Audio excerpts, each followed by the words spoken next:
Hello and welcome, it's Funguy here with another video.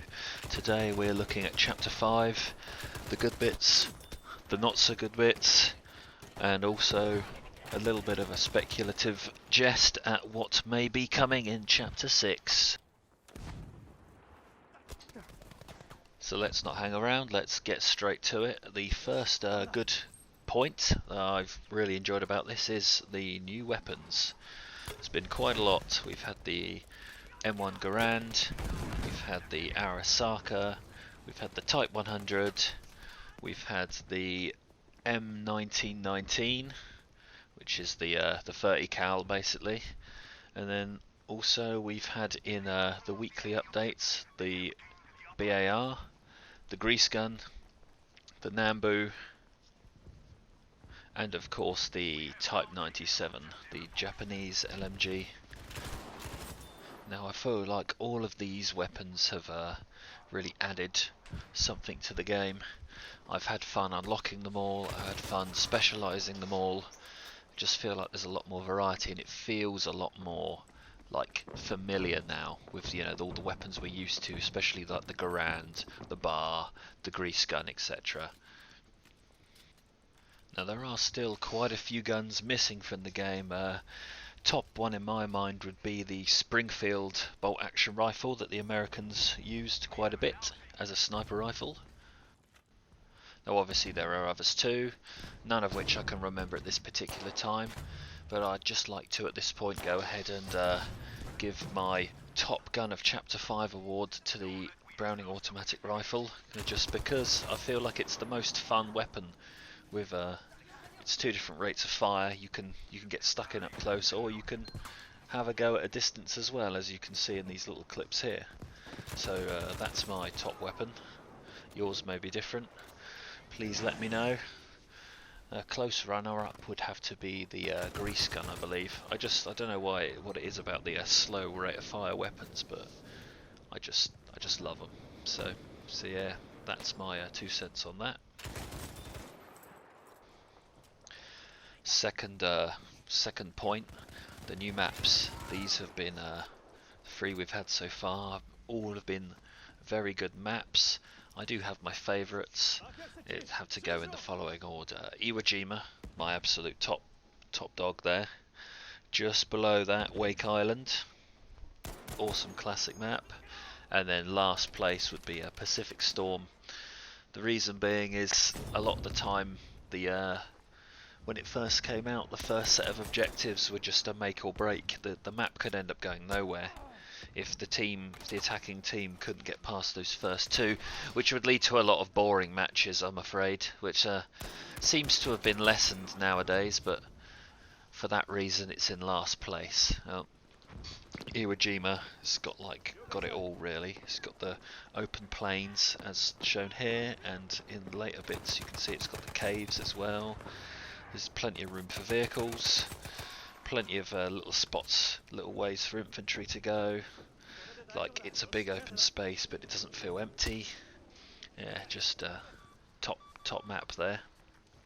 Don't think it's a remake of an older map, which is why it comes out on top over Wake Island, because Wake Island's just a remake. Although it has been a lot of fun to play. They just need to sort out that little issue with the tanks on Breakthrough, and then that'll be right up there with Iwo Jima then at that point. So as well as the new weapons and the new maps, we've obviously had the 2 new factions, the Americans and the Japanese, and with those we've had a few new vehicles each. So they've got a pair of fighter planes each and a pair of tanks each. Yeah, I don't know what you'd call them. Let's call them the floaty tanks, because I really can't think of the word right now for that. So enjoy that. They've got a floaty tank each, and they've each got their little medium tank.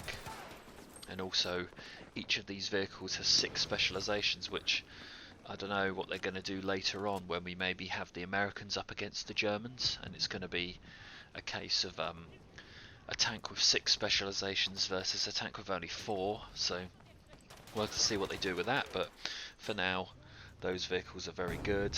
Loving the planes. And then on top of that, we've also got those two lovely battlefield pickups. The M2 flamethrower, I believe, or is it the M1? Doesn't really matter. It's a flamethrower. And then, of course, the katana. Both of these, absolutely love them.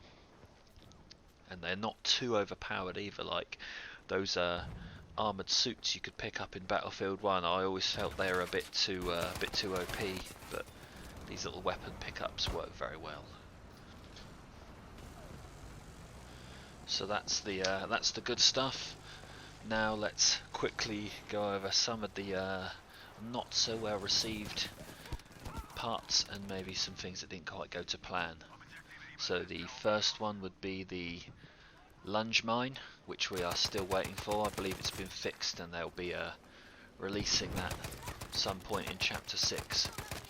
A lot of people were really critical about this. Me personally, I think they took a look at it, tested it, found it wasn't quite performing how they wanted it to, and so I think absolutely the right decision to pull the plug on it, wait until they fixed it, and then wait for another opportune time to release it. So didn't quite go to plan, but nothing to worry about there.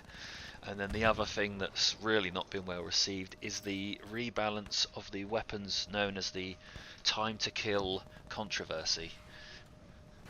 Personally, I don't feel it's that much, the gameplay is that much different to how it did before. There's a lot of bluster about it, but really it's not, doesn't affect the game all that much in my experience. Maybe it's a bit different on PC, I don't know. I'm on PS4 and I've, apart from noticing that you can't really kill someone at long range with a submachine gun, which in a first person shooter game, really beyond sort of 20-30 meters, you've got no business shooting at people with a sub gun anyway. So again, for me it's a non-issue. A lot of players though found that to be quite a negative point, so I just thought I'd put that in. So now that said, what are we getting in the new chapter, chapter 6? It seems the Pacific will continue to be the theme as the map playlist they're leaving on for now. Maybe they'll add a 4th map at some point, which we've already know we're getting. On top of that, there's been new weapons leaked, as well as another time to kill / weapons rebalance. Many players will be pleased to know that it's going back more or less to the way it was before. And that's all we know so far. However, there will be a trailer and a new update on chapter 6 coming later on this week. So that's the video. I've been Funguy, and I'll see you in the next video. Peace.